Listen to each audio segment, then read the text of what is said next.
Well, hey folks, how y'all doing? And you saw the description and you said, hey, he's going to do 3 full racks, start to finish, on a Weber 22-inch kettle. Now that's a little tight. So let's start with where I got the ribs. I like getting mine at Sam's Club, nothing special. There are 3 full racks in a packet. We're going to wash these off.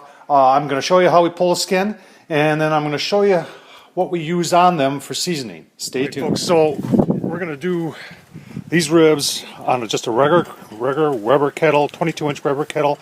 You can see kind of what I'm doing for a setup here. We've got some of these Weber charcoal holders. Now, these are kind of optional. Having the pan in the middle to catch your grease in that kind of saves on your kettle, so I like to put that in there. If you didn't have these for the charcoal, you could actually use this as a barrier. You could wrap some more tin foil around there and put your charcoal on both sides. That'll work just fine too, but in this case we're going to use both of those. You can see I also, and this is another nice addition to a Weber kettle, is this Barbecue Dragon side shelf. You can get those online, Barbecue Dragon. No, they don't send them to me for free. I pay full price for them, and I usually promote what I like. And this is really nice, and I believe you can get them for less than $20 online at Amazon. So let's get this rolling here, and stay tuned. Keep on watching. If you watched my videos before, you see me do ribs, you know I love to use this brown sugar bourbon from Grill Mates. I think this is available nationwide. Does great. By the way, Tom Horseman on YouTube. I'd appreciate it if you subscribe. But I put this stuff on nice and liberally. And there's, like I said, there's brown sugar in there. And once I get them all done, I do both sides. Once I get them all done, I'm going to cover in saran wrap, put them back in the fridge for a couple hours, and let everything dissolve in there. That brown sugar needs time to dissolve. It'll actually give it a little bit of a syrup on top of there, and it soaks into the meat, and I'll tell you what, it is delicious. So stay tuned, and we'll show you when they're going on the grill. Back at the grill, you can see what we're trying to do here. 3 racks of ribs won't lay flat in this space.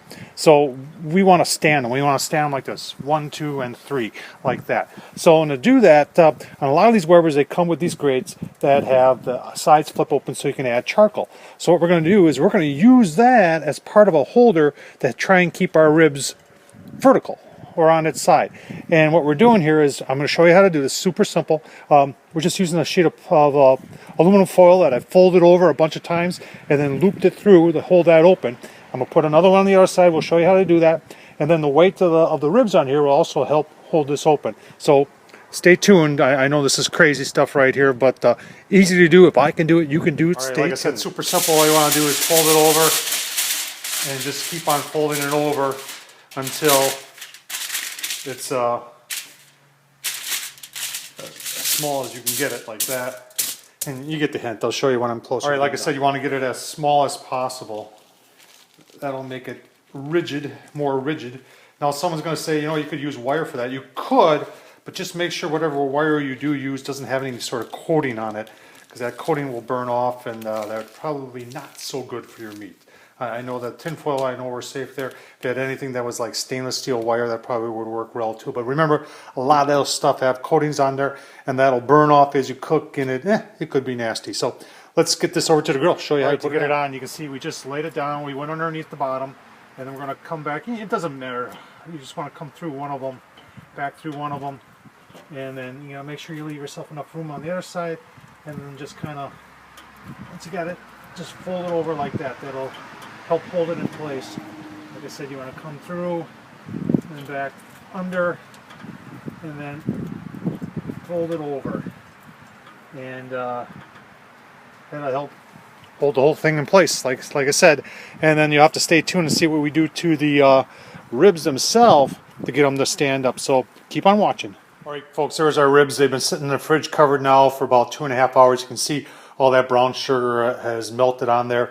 Very nice. This works out real good. Now, you're probably wondering what I got these for. These are some toothpicks. I believe they're bamboo, and I do not. We've had these for a couple years. I don't know where I got them from, but they are 12 inches long, if you're curious. And what we're going to do is we're going to try and flip these on side, because like they're sitting right here, there's not enough room to get them on the Weber. Now, we can overlap them, which I've done before, or we can try the toothpick method here of sticking toothpicks through them to try and get them on their side. So I'm going to play around with this, and we'll give you a look-see as we proceed. Right, stay tuned. That's all I'm doing there, is I'm just sticking the toothpicks through. And I honestly I've never done this before, so you're probably saying, well, tell us more. Well, I've never done it before.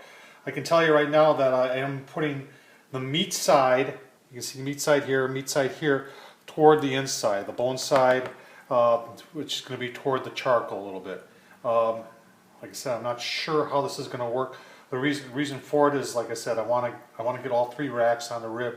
Now they do make holders for ribs, and you're saying, why don't you use one of the holders? The holders never go the whole distance of the ribs. So they're made more for like a half rack. And when you put a full rack in those holders, they have a tendency to go over the place on the sides. And I just thought, you know, for people who don't have the holders and want to try something different, and this definitely is different, I thought I'd try this. So we're going to try putting these on the grill. Stay tuned and I'll show you that next. All right, folks, we're just trying to dry run here. I don't have my charcoal going yet, but I want to see how this is going to work first.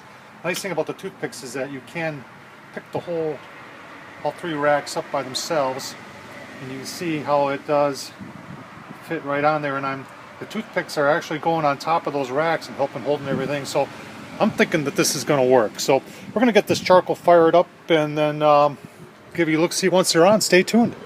Well, you might want to wonder, and I'm wondering myself too, does the kettle close? Will it hit the top?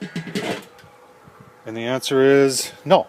No, there's still clearance underneath the lid. I didn't feel anything hit, so it's probably close, but I believe it's going to work. Stay tuned. I just put them on. I have my vents wide open. I'm going to shut things down because they're way above 300 here.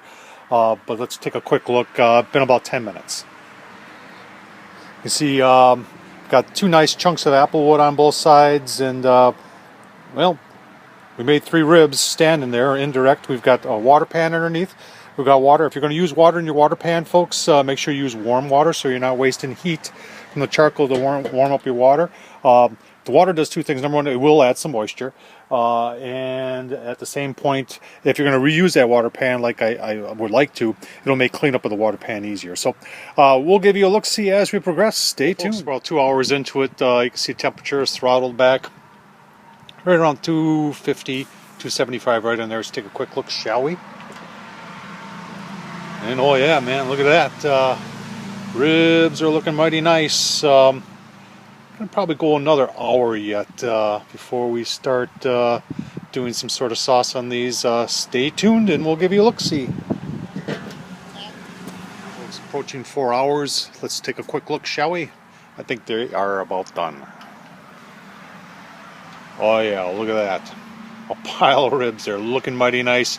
We're going to get these all plated up, and you know what? These are going to be going to a holiday party today, so I'll cut a couple of them open so you can at least see them, and stay tuned, and we'll give you a look-see. Thanks. Well, folks, there's the final product. That was 4 hours. As you can see, turned out pretty nice. These are going to actually to a party, so I'm not going to take a taste test, but you can see I did cut them open so you can see what they look like. Sorry for this video going a little long here. This is probably one of the longest videos I've ever done, but I did want to give you step-by-step procedures as to how to do some pretty awesome ribs on a 22-inch Weber kettle with not a whole lot of fancy stuff. So hope you enjoyed it.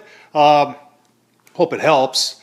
Leave a comment, question, thumbs up. Don't forget to subscribe. Tom Horseman at YouTube. And as always, folks, thanks for watching. Appreciate it.